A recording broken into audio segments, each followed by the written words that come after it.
I am so nervous. I usually don't dress up. Quick fit check. This is a dress I got from Japan. It's got like cutouts here. This top part is sheer. I've never worn it, so we're going to be answering some of the 36 questions to fall in love. It's based off of a study that was talked about in a 2015 New York Times article. I picked the more lighthearted ones today. Also, since it's Valentine's Day, I don't have a date, so this is gonna be like a fake date with chat. For anybody who was kind enough to like gift, donate, or give bits today, there'll be like little things that I'll do for you. Like you can give me chocolates. I'll write your name on the wall. So I've written out the questions that I wanted to answer from the article on cue cards yesterday. So I just have them right here. So first one, would you like to be famous? And if so, in what way? I think this question is very interesting because I think everyone inherently like strives for some form of affection or attention from others, whether it be like their parental figures or their friends or their peers. If I honestly were to become famous, it'd probably be for some stupid what's it called where people die for like the stupid reasons? That'd probably be me, honestly. But I think what I'd like to be known for is I want to be known as a nice person. Because you can't necessarily control how people perceive you, right? Like you can try and like dress nicely or talk a certain way, but you can't control other people's POV of you to an extent. I think I just want to be known for, one, being nice and just making good stuff. The way I see content creation, I want to like make sure there's some type of merit or some, not necessarily a deeper meaning, but like I want it to have substance. Like I want people to go away from it or like after it like feeling good. The other day I posted my second YouTube video. Over the past week I've gained a big amount for me in terms of following, and I woke up to the video having I think 9 views and 5 likes, and that to me was insane to think that like 5 people actually liked the video. Like that to me was like a lot. I know it's nothing in terms of number-wise, but it's still like nice to see that someone likes the stuff I make or likes the content or the stream or the edits. Next one. Before making a telephone call, do you rehearse? I do. Oh my god, I always do. Anybody who like has social anxiety can definitely relate. I get so anxious whenever I have to like call to make a doctor's appointment or I have to call like an operator. The way I talk to operators, I'm low-key super flirty. I will say dumb stuff to like make them laugh because like I know their jobs are stressful, right? I always have like a sheet of paper and like take notes of what they're saying, whether it be like their name, like what department they're working in. You know how like operators, they'll like, oh, stay on the line for a survey. If the operator was super nice, I will actually fill out the survey. When did you last sing to yourself? Literally right before stream. It's just comforting. I don't like my normal talking voice as much because when I try and learn songs, I will listen to them on repeat for like 2 hours a day and sing them to myself. Like that's how I learn songs. I want to get into music composition, but it seems too difficult. What would be a perfect day for you? Not to say that I haven't had any good days recently.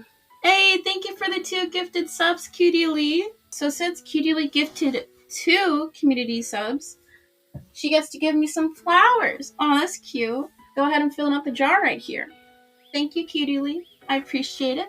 I think starting off with like a nice bike ride or a nice walk, if it's like slightly brisk, not too cold out, to like get the juices flowing, and then just chilling. I honestly don't like going out too much. Oh my god, I haven't gone out in literal ages because just restrictions and lockdowns. Because I'm moderate risk, so I shouldn't be going out too much, honestly. I think the nicest times I've gone out is where you just like sit in a coffee shop and just chill, like either read or draw. I've always liked that a lot, you know? Do you have a secret hunch about how you will die? Awkward. I've been in 2 car accidents, 2 in which were when I was a toddler.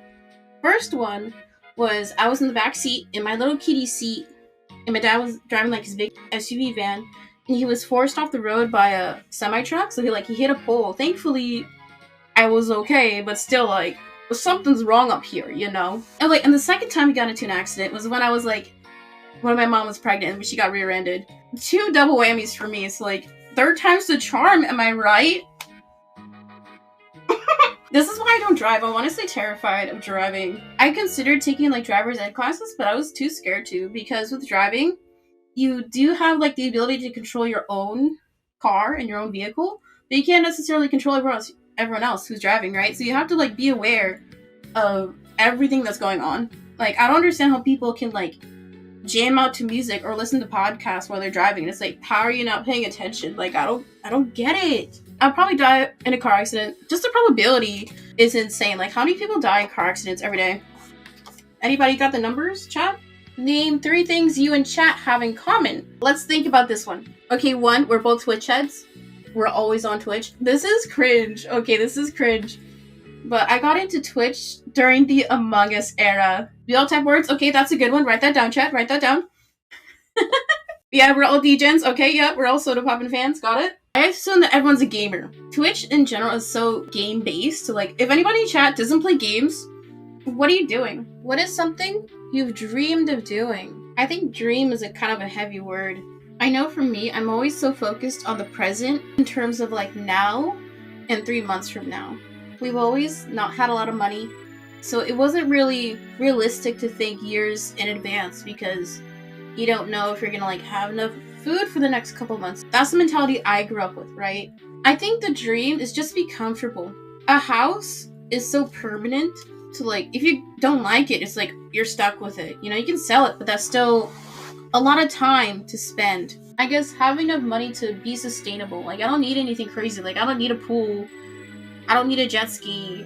So I guess just be comfortable and be able to make stuff and be happy with what I make. What do you value most in a friendship? I value honesty a lot. With friends, you would hope they'd be honest, right? Or they genuinely want to advocate for what's best for you, right? I know for me, like, I have anxiety brain, so whenever I'm thinking of like a solution to a problem or just life problems, I think of every single possible solution or way to approach it. And it's hard to determine what's the best one, right? So I just hope, like, my friends look out for me. That's honestly what I want. What is your most terrible memory? Uh-oh. Let's go through the catalog in my brain. Let's pick a more lighthearted one, okay? I told this one before, but the reason why I don't wear makeup, as you can see, this is my bare face. I literally have never worn makeup. I know I have sensory issues. You know when you do like face masks? I don't even like that. I will wash my face with like cleanser, but I don't like do the mask because I don't like stuff staying on my skin. Anytime I exercise, I have to like wash up right away because just the feeling of sweat staying on my skin is like, it makes my skin itch. I hate it. The last and first time I ever wore makeup or face paint. I don't even wear face paint for Halloween, guys. It's that bad. We did a school play. It was circus themed. Our teacher walked around the class and asked everyone what they want to be. So I was like, I want to be a clown or a seal. I didn't know whatever you said first was your first choice. And like, no one else wanted to be the clown. So of course, since I said clown first, teacher opted me in for clown. It was horrible. Clown is basically whiteface. It's not cool, okay? Because we did a performance, I think, right after school. So probably like 3 o'clock or 4 o'clock. And I think we did another one at 6 p.m. I had to wear the face paint for like 4 to 5 hours. Because there was like a half-hour break in between the school plays. So we went home, and I was like begging my mom to let me wash off the paint. Because like it was horrible. At that point, like I was sweaty, so it was like crumbling off my face. And she's like, no, you have to keep on. I was traumatized. So I don't wear makeup. That's like one of the memories from childhood I actually remember. That's how bad it was, okay? If there was anything worse than that, then I honestly probably repressed it. Anyway.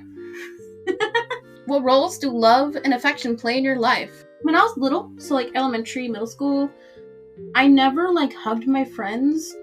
Mainly because like my parents never told me to. My parents weren't very affectionate either. I remember in like elementary, there was one time, like, my friend was hugging me goodbye after, like, we were hanging out after school, like, playing on the playground. And my mom was like, why are you hugging her? It wasn't, I guess, accepted to be physically affectionate towards friends. So that just kind of stayed with me up until, I think, senior year of high school. And I remember one of my friends, we were, like, walking in passing period, and she kind of, like, looped her arm with mine.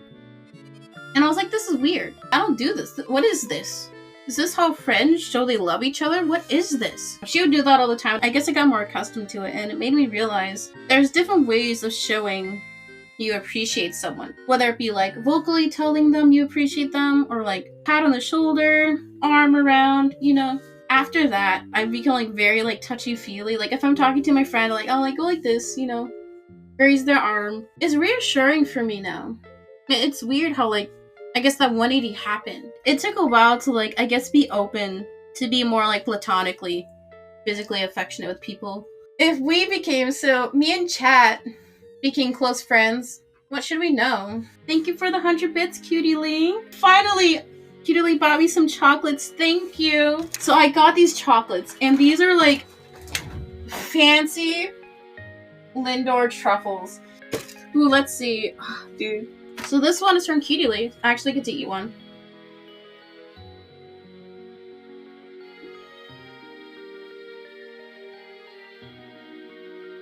Dude, they're so good. They are so rich. I literally can't eat this whole thing. Back to our question. If we became close friends, what should Chat know? Just in general, with people who stream, a lot of people, you have like an on-screen personality, right? So you have like an I guess, shtick you put on for stream. There's always someone behind that shtick. But specifically for me, I will joke, I will goof and gaff a lot. Anytime I'm like goofing, I'm always joking. If I'm saying something that seems rude or seems mean, I'm joking. You would be able to tell if I'm actually upset. TLDR, just know I'm joking. I goof, I gaff, I joke a little. Don't take what I say too seriously, okay? Share an embarrassing moment. Okay, I have quite a few. I ripped my pants in public before.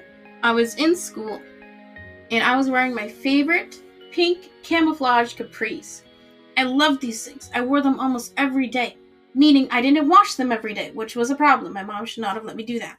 So when you start growing, but you still like to wear the clothes, but they're way too tight. It was quiet reading time. I drop my pencil. I go to pick it up. Tears right down the center of the back end of the pants. I do not understand how no one heard. No one looked at me. How did no one hear the loud, audible tearing sound of my pants ripping? I do not know. I didn't want to go to the nurse's office because I didn't want little rumors spreading. If you go to the nurse's office and you change your clothes, that means 1, you yourself, or 2, you threw up on your pants. My friend loaned me her coat, and I just wore it around my waist the whole day. And there was like maybe 2 hours left of school, and I remember going out to recess, and it was so weird running around because there was just like the breeze I could feel. I think I had a couple friends ask me like, oh, why do you have the coat around your waist?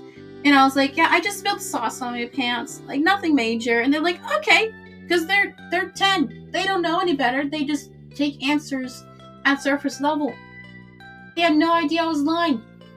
No one knew I had torn my pants. But I went home and I cried because I love those capris so much. On to our last question. Oh my god. What is too serious to joke about? Ooh, what's his name? Daniel Sloss. Watch some of his stand-ups on Netflix. Really dark, edgy humor. So good. His first special, Dark, amazing. It's great. Watch it. I love edgy humor a lot.